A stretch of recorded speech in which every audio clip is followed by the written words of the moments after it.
అక్కడ ఇసుక మాఫియా బరితెగిస్తుంది. కోట్ల విలువ చేసే సహజ సంపద కొల్లగొట్టేస్తుంది. అనుమతి పేరుతో అడ్డగోలు దందాకు తెరలేపింది. ఇసుక మాఫియా ఆగడాలకు బ్రేక్ వేస్తామన్న పాలకులు సైతం దొంగలతో చేతులు కలిపారనే ఆరోపణలు హల్చల్ చేస్తున్నాయి. తెర వెనక ఓ మంత్రి హస్తం ఉందనే ప్రచారం జోరందుకుంది. ఇక తిలా పాపం తలా పిడికెడన్నట్టు అక్రమాల్లో అన్ని శాఖలు చేతులు కలిపేశాయి. ఇంకేం ఇసుక దందా 3 పువ్వులు 6 కాయలు అన్నట్టుగా సాగుతుంది. ఉమ్మడి నల్గొండ జిల్లాలో రచ్చలేపుతున్న శాండ్ మాఫియాపై ఐ న్యూస్ స్పెషల్ ఫోకస్.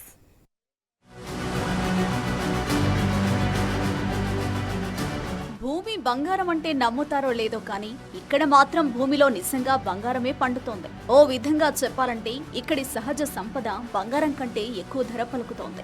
అందుకే ఆ సంపదను దోచుకోవడానికి కొందరు దొంగలు బయలుదేరారు. అందిన కాడికి దోచుకుంటున్నారు.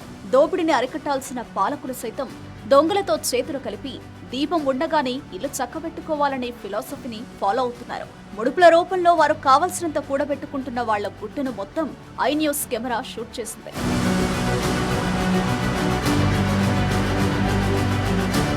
ఇక్కడ ఇసుక తోడకాలు చూసారా? దర్జాగా ఇసుక దందా జరుగుతుంటే అధికారులు పాలకులు ఏం చేస్తున్నారనే డౌట్ రావచ్చు.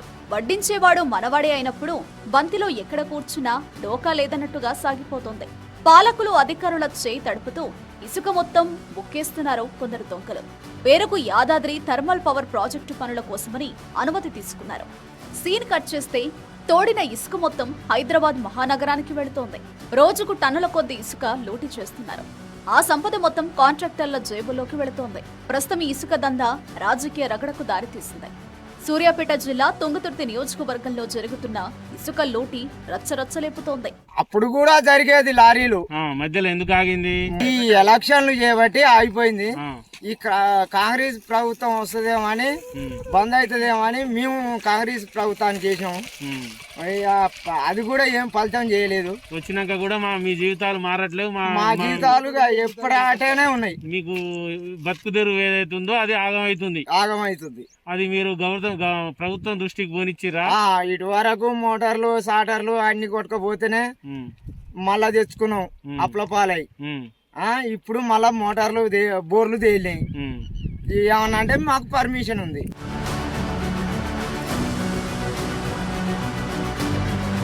అరవపల్లి సాలిగౌరారం పిఎస్ పరిధిలో వంగమర్తి వద్ద ఇసుక రీచ్ చాలా ఫేమస్.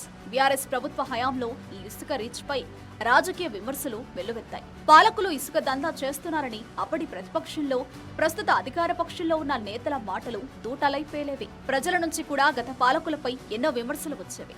ఇసుక మాఫియాపై చర్యలు తీసుకోవాలని స్థానిక రైతుల నుంచి ఫిర్యాదులు వెల్లువెత్తేవి. అయినప్పటికీ మాఫియా వెనుక పొలిటికల్ ఇన్వాల్వ్మెంట్ ఉండడంతో ఫిర్యాదు లేఖలు చెత్తబుట్టలోకి వెళ్లేవి. నాటి ప్రతిపక్ష నేతలకు ఇసుక వివాదం రాజకీయ అస్త్రంగా మారింది. అధికారంలోకి వస్తే తుంగతుర్తి సెగ్మెంట్ లో ఇసుక మాఫియా ఆగడాలకు చెక్ పెడతామని, వాగులో తట్టెడు ఇసుక తరలి వెళ్లకుండా చర్యలు చేపడతామని ప్రస్తుత ఎమ్మెల్యే మందుల సామెల్ నాడు హామీ ఇచ్చారు. ఆ హామీలు ఇసుక మీదే రాతలయ్యాయి. కొత్త ప్రభుత్వం కొలువు తీరాక తమ తలరాతలు మారుతాయనుకుంటే ఇసుక దందా మరింత రెట్టింపైందన్నది స్థానిక రైతుల ఆరోపణ. ఎమ్మెల్యే గారు మరి మేము కూడా కాంగ్రెస్ లోనే ఉన్నాం. మా కాంగ్రెస్ కార్యకర్తలందరూ కూడా గ్రామాలలో ఉష్కాప్తం అంటే విపరీతంగా 52,000 మెజార్టీతో గెలిపించినాం. మరి ఆడబడినవయ్యా ఇది చూసుకోవాలని మా ప్రాంత ప్రజల విజ్ఞప్తి. ఏటంబడి గ్రామాలు ఈ ప్రాంతంలో ఉష్క నడవనియాలో 7వ తారీఖున నడుస్తుంది. వాడికి నడవబట్టి 3 రోజులంట. మేము ఉష్క క్వారీలోనే ఉన్నాం. ఖచ్చితంగా దీని మీద ఎమ్మెల్యే గారు చర్య తీసుకోవాలి.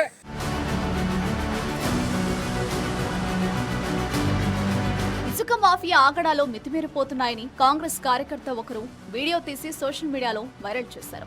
దానిపై స్థానిక ఎమ్మెల్యే రియాక్ట్ అయ్యారు. ఇసుక మాఫియాకు తనకు సంబంధం లేదని వివరణ ఇచ్చారు కూడా. మీడియా సమక్షంలో కలెక్టర్ కు కాల్ చేశారు. ఫోన్ స్పీకర్ ఆన్ చేసి క్లారిటీ ఇచ్చే ప్రయత్నం చేశారు ఎమ్మెల్యే సామెల్. మధ్యలోనే కలెక్టర్ కాల్ కట్ అయింది.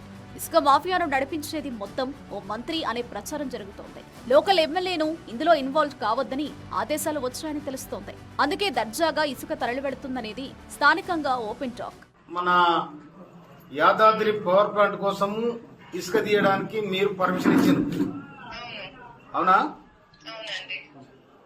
ఇప్పుడు ఈ printing, electrical media, social media అంతా ఇది ఎమ్మెల్యే గారే చేస్తున్నట్టు ఒక ప్రచారం చేస్తా ఉన్నారు?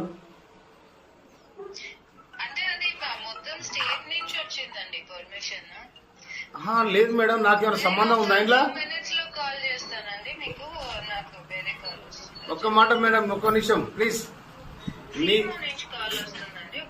దీన్ని మీరు కవర్ చేసి ప్రెస్ మీరే చెప్పాలి, నేను చెప్పాను.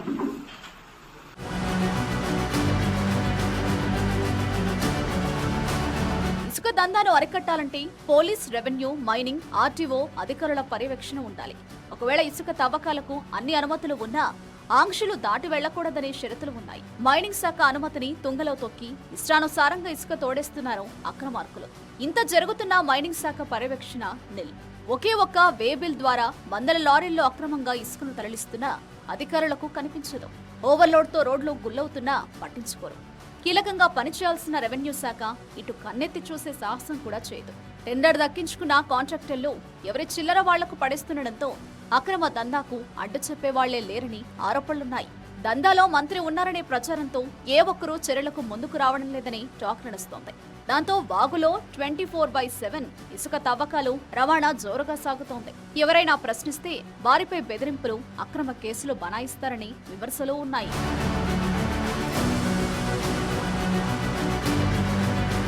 అడ్డగోలు సంపాదనకు అలవాటు పడ్డారు కొందరు అక్రమార్కులు. అడ్డంగా దోచేయడమే పనిగా పెట్టుకున్నారు. ఎలా సంపాదించామన్నది కాదు, కోట్ల రూపాయలు వెనకేశామా లేదా అన్నదే టార్గెట్ గా పెట్టుకున్నారు. దాంతో మాఫియా పుణ్యమాని భూగర్భ జలాలు అడుగంటిపోయాయి. అరవపల్లి, సాలిగౌరారం మండలాల్లో బంగారు పంటలు పండే భూములు బీడుగా మారాయి. రైతుల పొట్టకొట్టి కాంట్రాక్టర్లు కోట్లు గడిస్తుంటే పాలకులు, అధికారులు జేబులు నింపుకునే పనిలో పడ్డారని విమర్శలు జోరందుకున్నాయి. రైతుల గోడును పట్టించుకునేవారే కరువయ్యారు. ఇప్పటికైనా ప్రభుత్వం ఇసుక మాఫియా ఆగడాలకు చెక్ పెట్టాలని డిమాండ్ చేస్తున్నారు స్థానికులు.